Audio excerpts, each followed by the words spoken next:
Ezekiel 39.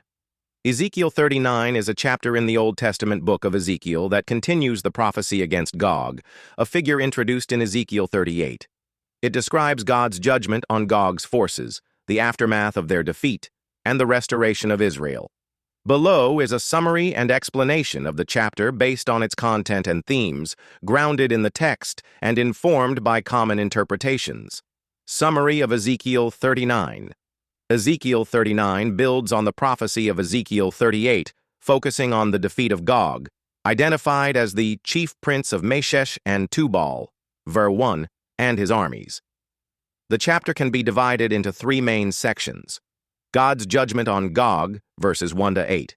God commands Ezekiel to prophesy against Gog, declaring divine opposition. God will bring Gog from the far north to the mountains of Israel, where his army will be destroyed. Their weapons will be struck from their hands, and they will fall, becoming food for birds and wild animals.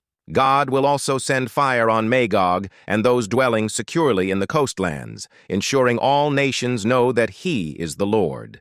The aftermath of the battle, verses 9 to 20. The destruction of Gog's forces is so vast that Israel will use the enemy's weapons as fuel for 7 years without needing to gather wood. The burial of the dead will take 7 months, with a designated place called the Valley of Hamon Gog, meaning hordes of Gog, to cleanse the land. God calls birds and beasts to a sacrificial feast, eating the flesh of the slain, emphasizing the scale of the defeat. Israel's restoration and God's glory, verses 21 to 29. The chapter concludes with God's purpose, to display his glory among the nations and restore Israel. The nations will see God's judgment, and Israel will understand that their past captivity was due to their sins. God promises to gather Israel from exile, never again hide his face from them, and pour out his Spirit on the house of Israel, signifying a renewed relationship. Key themes and interpretations. God's sovereignty and justice. Ezekiel 39 emphasizes God's control over history. Gog's invasion is part of a divine plan to demonstrate God's power and holiness to Israel and the nations, v7, 21-22. The defeat of Gog shows that no force can oppose God's will. Judgment on evil. Gog represents forces opposed to God and his people. The vivid imagery of their destruction, bodies left for birds, weapons burned, and a lengthy burial process, underscores the completeness of God's judgment on those who challenge him. Restoration of Israel. The chapter transitions from judgment to hope, promising Israel's return from exile and spiritual renewal. God's pouring out of his Spirit, for 29, echoes earlier promises in Ezekiel 36:27, pointing to a future where Israel dwells securely in their land. Eschatological significance. Many interpret Ezekiel 38:39 as describing an end-time battle, often linked to the Battle of Armageddon in Revelation 16:16 and 19:17-21. Some see Gog as a symbolic figure for the Antichrist or a coalition of nations, while others view it as a historical or future invasion of Israel. The text's placement after Israel's restoration in Ezekiel 37 and before the vision of the new temple in Ezekiel 40-48 suggests a future or apocalyptic context. Specific details and context. Gog and Magog. Gog is described as the leader of Magog, allied with nations like Meshech, Tubal, Persia, Cush, Put, Gomer, and Beth Togarmah, Ezekiel 38-5-6. While some identify these with modern nations, e.g. Turkey, Russia, or others, the text is symbolic and does not provide clear geographical equivalence.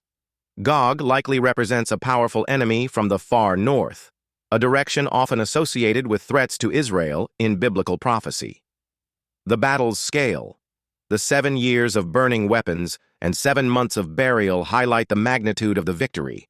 These numbers may be symbolic, representing completeness rather than literal time frames. Connection to Revelation. The imagery of birds feasting on the slain, v. 17:20 parallels Revelation 19:17-21, suggesting a connection to an eschatological battle. However, Revelation 27:9 also references Gog and Magog at the end of the millennium, leading some to see Ezekiel's prophecy as a typological pattern applied to multiple future events. God's glory and Israel's renewal. The repeated phrase, "They will know that I am the Lord," verse 6, 7, 22, 28, underscores the purpose of the events, to reveal God's identity and power. Israel's restoration and the outpouring of the Spirit point to a future covenant renewal, possibly fulfilled in part through the coming of Christ or in a future messianic age. Historical and theological context. Ezekiel prophesied during the Babylonian exile, circa 593-571 BCE, addressing a people who had lost their land and temple. The prophecy against Gog and Magog reassured Israel that God would protect them from future threats and restore them. The vivid imagery of judgment and restoration reflects the prophetic style of the time, using symbolic language to convey hope and divine faithfulness. Theologically, Ezekiel 39 affirms God's commitment to his covenant with Israel, his justice against evil, and his desire for all nations to recognize his sovereignty. The promise of the Spirit connects to New Testament themes of spiritual renewal, e.g., Acts 2. Critical considerations.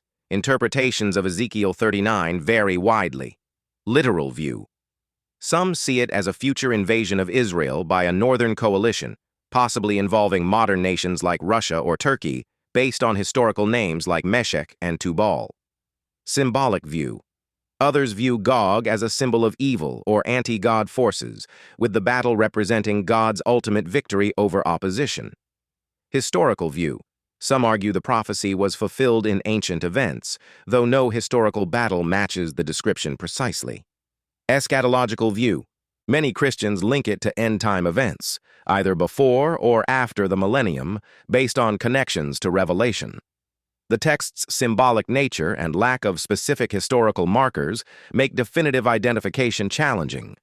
It's best understood as a theological assurance of God's victory and care for his people, rather than a precise prediction of one event. Conclusion. Ezekiel 39 portrays God's decisive judgment on Gog and his forces, the cleansing of the land and the restoration of Israel. It emphasizes God's sovereignty, justice, and faithfulness, offering hope to a people in exile. While its imagery is vivid and its eschatological implications debated, the core message is clear. God will defeat his enemies, restore his people, and make his name known to all nations. Please like and subscribe to learn more.